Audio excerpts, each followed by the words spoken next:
శ్రీనివాస్ రెడ్డి గారు మనతో పాటు ఫోన్లో అందుబాటులోకి వచ్చారు. శ్రీనివాస్ రెడ్డి గారు నమస్కారం సార్. నమస్తే అండి సార్, మీరు బిగ్ టీవీ స్క్రీన్ పైన ఎక్స్క్లూజివ్గా కన్ఫెషన్ రిపోర్ట్కి సంబంధించినటువంటి వ్యవహారాలు చూస్తున్నాం. సో మనతో పాటు ఎగ్జిక్యూటివ్ డైరెక్టర్ అశోక్ గారు కూడా ఉన్నారు. ఒకసారి మాట్లాడండి సార్. సార్ ఎన్నో శ్రీనివాస్ రెడ్డి గారు, మీరు మొట్టమొదట అసలు ముందుకు వచ్చింది మీరే. ఫోన్ ట్యాపింగ్ జరుగుతోంది, నా ఫోన్ని ట్యాప్ చేశారు అని స్వయంగా డీజీపీ ఆఫీస్కి వెళ్ళి కంప్లైంట్ ఇచ్చిన కాంగ్రెస్ పార్టీ నుంచి ముందుకు వచ్చిన మొట్టమొదటి ఎమ్మెల్యే మీరే. సో బాధితులు కూడా. ఇప్పుడు అది కేవలం అప్పటి వరకు ఉన్నది ఊహ మాత్రమే, అనుమానం మాత్రమే. కానీ ఇవాళ అదే అనుమానం నిజమైంది. మీరు ఆ రోజు ఏదైతే డీజీపీ ఆఫీస్ ముందు మీడియా ముందు మాట్లాడారో అది ఇప్పుడు నిజమైంది. డైరెక్ట్గా కన్ఫెషన్ రిపోర్ట్లో ఎమ్మెల్యేల పేర్లు బయటకు వచ్చాయి, సొంత పార్టీ నేతల పేర్లు బయటకు వచ్చాయి, బిజినెస్ మ్యాన్ల ఫోన్లు ట్యాప్ చేసినట్టు అధికారికంగా ఒప్పుకున్నట్టు ఈ రిపోర్ట్ని బిగ్ టీవీ వాళ్ళు ప్రజెంట్ చేస్తుందంటే మీరు అన్న మాటలే ఆ రోజు. ఎలా చూస్తారు దీన్ని? ఇప్పుడు మాకు తెలంగాణ ఉద్యమంలో ఉన్నప్పుడు సీమాంధ్ర పరిపాలనలో కూడా ఇంత నిర్బంధం లేకుండే. అప్పుడు కేవలం హ్యూమన్ ఇంటెలిజెన్స్ తోటి పనిచేసే వాళ్ళు. కానీ ఎప్పుడైతే కేసీఆర్ అధికారంలోకి వచ్చిండ్రో, ముఖ్యంగా 2018 తర్వాత రెండోసారి అధికారంలోకి వచ్చిన తర్వాత రాక్షస రాజ్యం నడిచిందండి. అంటే గతంలో మనం హిట్లర్ రాజ్యము, ముసోలిని రాజ్యము అవి చూసాం కదా. అంతకంటే భయంకరంగా ఎవరు పడితే వాళ్ళు, ఒక నీతి లేదు, ఒక జాతి లేదు. ఎవరైతే కల్లెర చేస్తే వాళ్ళ ఫోన్ ట్యాపింగ్, వాళ్ళు ఏం చేస్తున్నారు, వాళ్ళ ఇంట్లో ఏం చేస్తున్నారు, ఏం ప్రాపర్టీలు కొంటున్నారు, ఏం బిజినెస్ చేస్తా ఉన్నారు అంటే ఒక నికృష్ట క్రీడకు తెరలేపిండ్రు. దీంట్లో మొత్తం కల్వకుంట్ల కుటుంబం మొత్తం కూడా భాగస్వాములే. ఇప్పుడు కూర్చొని పెద్ద పెద్ద మాటలు మాట్లాడుతూ ఉన్నారు కదా. అందరూ వాళ్ళకి నచ్చని వ్యక్తులకు చెప్పి ఈ ఫోన్ ట్యాప్ చేయి, వాడు ఏం మాట్లాడుకుంటో విందాం, వాడు ఏమేమి చేస్తుండో, వాడు నగరాలు చేస్తున్నాడు, వాడి సంగతి ఏంటో తెలుసు, ఇట్లా చెప్పారు కింద వాళ్ళకి. మొత్తం ఎమ్మెల్యేలు అందరి ఫోన్లు ట్యాప్ అయినాయి. కొంతమంది పేర్లే బయటకు వచ్చినాయి. ఒక్కొక్క ఎమ్మెల్యే, ఒక గ్రూప్ ఆఫ్ ఎమ్మెల్యేస్ కి ఒక ఆఫీసర్ని ఇచ్చిండ్రు, వీళ్ళందరినీ నువ్వు ట్యాప్ చేయి, వీళ్ళందరినీ నువ్వు ట్యాప్ చేయి అని చెప్పి. ఇవన్నీ మాకు పక్కా తెలుసు కాబట్టే నేను మొట్టమొదటిగా వెళ్ళి డీజీపీ గారికి నా ఫోన్ ట్యాప్ అయింది అని చెప్పి కంప్లైంట్ ఇచ్చిన. నా తర్వాత రఘునందన్ గారు ఇచ్చారు. తీగలాగితే డొక్క కదిలింది అన్నట్టు ఈ రోజు అందరు ఎమ్మెల్యేలు కూడా ఇదే మాట ఒప్పుకుంటా ఉన్నారు. ప్రతి రాజకీయ నాయకుడు, ప్రతి బిజినెస్ మ్యాన్, బట్టల వ్యాపారులు, నగల వ్యాపారులు, వజ్రాల వ్యాపారులు, రియల్ ఎస్టేట్ వ్యాపారులు, వీరు వారు అని కాదు, అందరి ఫోన్లను కూడా ట్యాప్ చేసిండ్రు సందర్భంలో.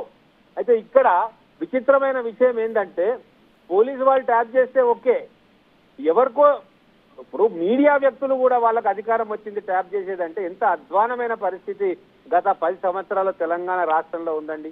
సార్ అదే అడుగుతున్నా శ్రీనివాస్ రెడ్డి గారు, అదే కావాలి మనకు. ఓకే, కేసీఆర్ మిమ్మల్ని దెబ్బ కొట్టడానికి ఫోన్ ట్యాపింగ్ చేయించుంటారు. సో అధికారులంతా కూడా ఫోన్ ట్యాప్ చేసి ఉంటారు. కానీ ఇక్కడ ఐ న్యూస్, మీకు ఐడియా ఉంది కదండి న్యూస్ ఛానల్ పేరు? తెలుసండి.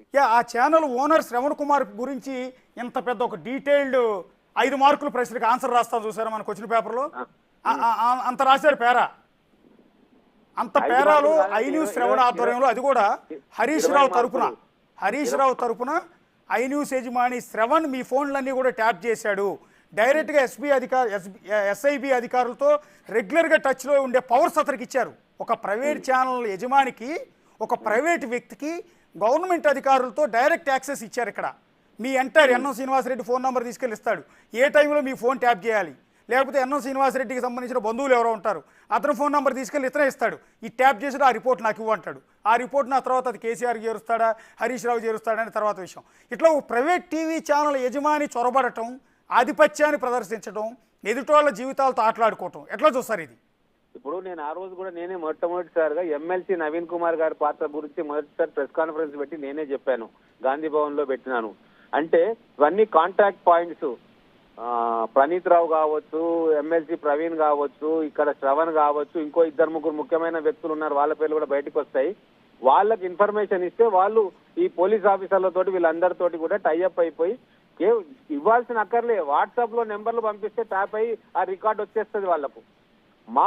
మా జిల్లాలో ఒక ప్రముఖమైన వ్యక్తి ఇంటికి వెళ్ళి అప్పుడున్న మాజీ మంత్రి ఫోన్ రికార్డ్ వినిపించిండు. అక్కడనే ఫోన్ చేశాడు ఎవరికో, ఇగో వీళ్ళ రికార్డింగ్ చేసి వినిపి అంటే ఆ రికార్డింగ్ ఆయనకు వచ్చింది సెల్ ఫోన్ కి, వినిపించారు.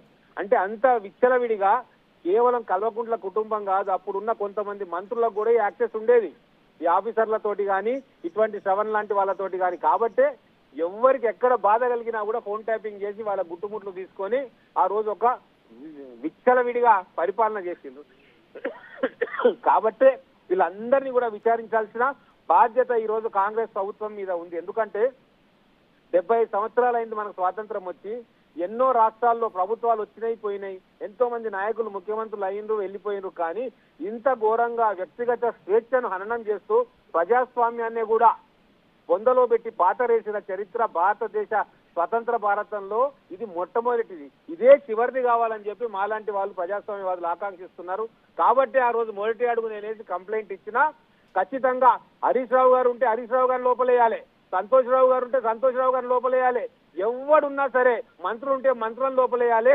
భవిష్యత్ తరాలకు ఇది ఒక హెచ్చరిక కావాలి. ఇప్పుడు మేము అధికారంలో ఉన్నాం, మాకు భయం కలగాలి ఒకరి గురించి మాట్లాడడానికి, వాళ్ళకి ఇన్ఫర్మేషన్ తెచ్చి అని మేము అనగడానికి ఇక్కడున్న ముఖ్యమంత్రికైనా సరే భయం కలగాలి. అటువంటి శిక్షలు వీళ్ళకు పడాలి. ఎందుకంటే ప్రజాస్వామ్యంలో ప్రజాస్వామ్యుల హక్కుల పరిరక్షణ కంటే ఇంకో పెద్ద పని ఉండదు. ఆ పనిలో మేము అందరం కూడా మీరందరూ కూడా భాగస్వాములు కావాలి. ఇంకో విచిత్రమైన విషయం మీకు చెప్తా, కల్వకుంట్ల కుటుంబంలోనే 2-3 గ్రూపులు ఉన్నాయి. ఒక గ్రూప్ ఇంకోరి మీద, ఇంకోరి గ్రూప్ ఇంకోరి మీద, ఇట్లా సెంటర్స్ పెట్టుకున్నారు, ట్యాపింగ్ సెంటర్స్. ఒకటి హరీష్ రావు నేతృత్వంలో, ఒకటి సంతోష్ రావు నేతృత్వంలో, ఒకటి కేటీఆర్ నేతృత్వంలో, ఇంకోరి నేతృత్వంలో ట్యాపింగ్ యూనివర్సిటీలు పెట్టుకున్నారండి వీళ్ళు. కాబట్టి ఎట్టి పరిస్థితుల్లో చట్టం వీళ్ళని క్షమించొద్దు. డీజీపీ గారు కూడా ఉదాసీనంగా ఉన్నట్టున్నారు. ఖచ్చితంగా మీరందరూ మనం అందరం ప్రెజర్ చేయాలి. ఎవరైతే ఈ ట్యాపింగ్లు చేసిండ్రో, ట్యాపింగ్లు చేయమని వర్తమానం ఇచ్చిండ్రో వాళ్ళు కూడా దోషులే, వాళ్ళకు కూడా చట్ట ప్రకారంగా కఠినమైన శిక్ష పడాలని చెప్పి మేము కోరుకుంటా ఉన్నాం. జరుగుతుందా సార్? మీరే ప్రభుత్వంలో ఉన్నారు, మీరు ఆ ప్రభుత్వంలో కీలకమైన రోల్లో ఉన్నారు, ముఖ్యమంత్రి గారికి సన్నిహితులు మీరు. సో ఆ కాన్ఫిడెన్స్ ఇవ్వగలుగుతారా? ఎట్టి పరిస్థితుల్లో మీరు ఇందాక అన్నారు సంతోష్ రావు ఉంటే సంతోష్ రావు లోపలేయాలా, హరీష్ రావు ఉంటే హరీష్ రావు లోపలేయాలా, కేటీఆర్ ఉంటే కేటీఆర్ లోపలేయాలని వేసే అధికారం ఇప్పుడు మీ చేతుల్లోనే ఉంది. అంటే ఇప్పటివరకు కేవలం ఎవరైతే పని చేశారో ఆ ఉద్యోగులను మాత్రం అరెస్ట్ చేశారు, కానీ చేయించిన వాళ్ళు ఎవరిని ఒక్కడిని కూడా విచారించలేదు, ప్రశ్నించలేదు, అరెస్ట్ చేయలేదు. ఖచ్చితంగా అండి, మేము ప్రెజర్ పెంచుతాం, ఏమీ ఊరుకునే ప్రసక్తే లేదు. పార్టీలకు అతీతంగా మేము అందరం కూడా ఏకమైతా ఉన్నాం. రఘునందన్ గారు, మేము ఉద్యమకారులం ఉన్నామో, తెలంగాణ కోసం పోరాటం చేసి అన్ని త్యాగాలు చేస్తామో మా బాధ్యత ఇది. తెలంగాణ సమాజం స్వేచ్ఛగా జీవించాలి, తెలంగాణ సమాజం ఏ ఎమర్పాటు లేకుండా హాయిగా మాట్లాడుకునే ఒక వాతావరణం రావాలి. దానికోసం ఎంత దూరమైనా పోతాము, చట్టానికి లోబడి రేపు కోర్టులకు కూడా పోవడానికి మేము సిద్ధంగా ఉన్నాం. దీన్ని వదిలిపెట్టే ప్రసక్తే లేదు. మా వాళ్ళు కూడా ఎవరైనా లాలూచి పడితే వాళ్ళను కూడా బజార్కి ఇచ్చే పని మేము చేస్తాం. Yeah, thank you Srinivas Reddy గారు, థ్యాంక్ యూ. ఎస్, అది ఒక సంచలనం చెప్తున్నారు.